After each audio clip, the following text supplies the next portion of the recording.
Mes frères bien-aimés, quel bonheur, n'est-ce pas, pour nous ce soir que d'avoir entendu ce magnifique texte des Actes des Apôtres, où nous avons aperçu de près, si je puis dire, l'âme merveilleuse de Saint Paul. Vous savez que Saint Paul n'a pas toujours bonne presse, malheureusement, il reste quelque chose dans l'inconscient collectif de ce qu'il a vécu avant de devenir chrétien, et on lui laisse encore de la haine dans le cœur, alors que Saint Paul était un être tout à fait exceptionnel, d'une tendresse incroyable. Et ce soir, cette tendresse, eh bien, nous la voyons surgir à travers les versets du texte sacré. Regardez, Saint Paul s'apprête à abandonner, si je puis dire, son église, celle qu'il a fondée, l'église d'Éphèse. Et tous les prêtres le raccompagnent jusqu'au port. Et là, Saint Paul leur adresse quelques mots, une petite exhortation. C'est extraordinaire ce qu'il leur dit. Et c'est là justement que nous reconnaissons la beauté de sa personnalité. On a souvent dit que ses mots étaient très exigeants, que ses discours étaient désuets, qu'ils étaient redevables à un contexte et qui écartait les femmes et puis tout ce qu'on voudra. Ce n'est pas vrai. Les paroles de Saint Paul sont des paroles inspirées par le Saint-Esprit et elles sont valables pour tous les temps. Et si vous lisez avec beaucoup d'attention toutes ces lettres, eh bien vous verrez que c'est un être sublime qui mérite d'être saint. Qui n'aime pas Saint Paul ne l'a pas lu, ou pas suffisamment, ou pas assez droitement. Certes, il a une allure un peu austère, il n'a plus de cheveux sur la tête, mais tout cela ne doit pas compter pour nous.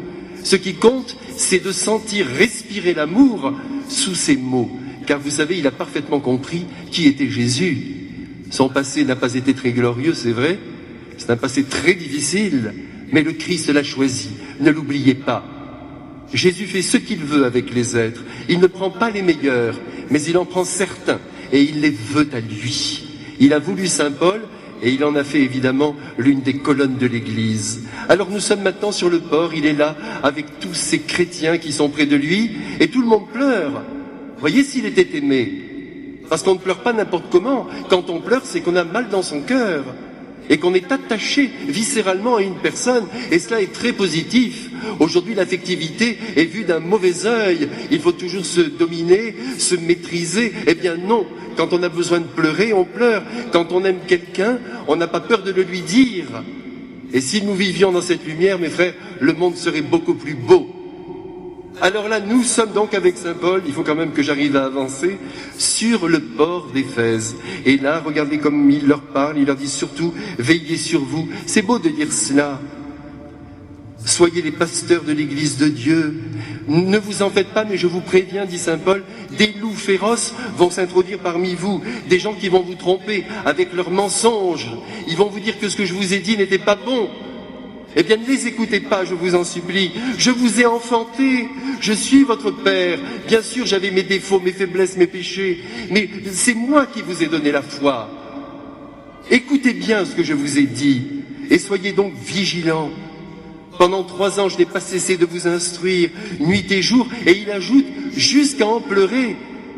C'est dire qu'il a donné tout ce qu'il était. Et puis il leur rappelle tout simplement qu'il ne faut pas se faire entretenir par la communauté des chrétiens, parce qu'il parle aux prêtres, il leur dit, vous avez vu que moi j'ai travaillé de mes mains, j'ai essayé de subvenir à mes besoins, je ne vous ai jamais demandé un centime, jamais. Je n'ai pas voulu être à la charge de l'Église. Faites pareil, ne vous faites pas servir. Et puis là, il donne non seulement à tous ces êtres qui l'entourent, mais à toute l'Église un principe extraordinaire que j'espère ce soir vous allez bien recevoir dans votre cœur et dans votre intelligence et auquel vous allez encore réfléchir ce soir. Saint Paul dit, c'est une parole merveilleuse qui viendrait du Seigneur Jésus, mais qui pourtant n'est pas présente dans l'Évangile, parce qu'évidemment l'Évangile n'a pas tout dit de ce que Jésus a dit. Mais lui n'a pas oublié cette parole qui lui a été transmise. Écoutez-la comme elle est belle. Il y a plus de bonheur à donner qu'à recevoir.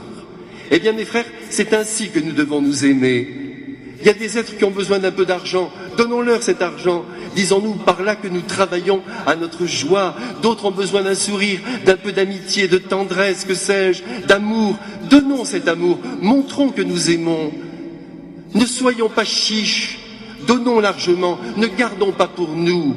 Et encore une fois, notre joie n'en sera que plus intense. Et puis une fois qu'il leur a donné ce grand principe, je vous le rappelle encore, il y a plus de bonheur à donner qu'à recevoir, c'est une parole qui vient de notre Seigneur Jésus-Christ, eh bien à ce moment-là, tout le monde se met à genoux, on est là sur le quai, et nous sommes avec eux, tout le monde est à genoux, tout le monde prie, et puis tous pleurent, parce qu'il reste des hommes. Attention mes frères, de ne pas devenir des chrétiens avec seulement un cerveau dans la tête. On domine tout, paraît-il, nous les chrétiens, même le chagrin, même les difficultés. Non, non, non, on n'est pas là pour tout dominer. On est là pour, avec notre foi, porter toutes les réalités. Et si elles nous font souffrir, eh bien, et si elles nous font pleurer, eh bien, nous laissons nos pleurs, nos souffrances se répandre. Jésus les comprend, lui qui a pleuré aussi, et lui qui a aimé. Pensez à Saint Jean sur sa poitrine. Je ne me lasse pas de voir cette image extraordinaire. Comme il était bon, notre Seigneur, il donnait à chacun ce dont il avait besoin. À Saint Pierre, une bonne poignée de main. À Lazare, des repas qu'il a passés avec lui et avec Marthe et Marie. À Saint Jean, l'intimité du soir. Eh bien, mes frères, c'est comme ça que nous devons vivre, en voulant donner, donner, donner. Il vaut mieux donner, même maladroitement, que de tout garder. Vous vous souviendrez, mes frères, de ce que je vous ai dit ce soir? C'est capital. N'oubliez pas ce petit enseignement que je viens de vous dispenser et que je me donne à moi-même. Aimer, aimer, même maladroitement, mais aimer tout de même. Et donner, plus que de chercher à recevoir. Ils sont tous à genoux, ils pleurent, et puis, regardez comme ils sont humains, ils se jettent tous au cou de Saint Paul. Ça aussi, c'est une image merveilleuse. Si j'étais peintre, je vous assure que c'est une scène que je représenterais. Et puis, il leur dit cette parole terrible. Vous ne verrez plus mon visage. Et c'est à cause de cette parole que tous nos frères aînés dans la foi pleurent intensément. Et puis, on a l'impression qu'ils se relèvent, ils sont dans la foi, ils l'accompagnent jusqu'au bateau. Un dernier regard, sans doute un dernier sourire, et Paul part sans se retourner. Mes frères, aimons Saint Paul, il est notre exemple.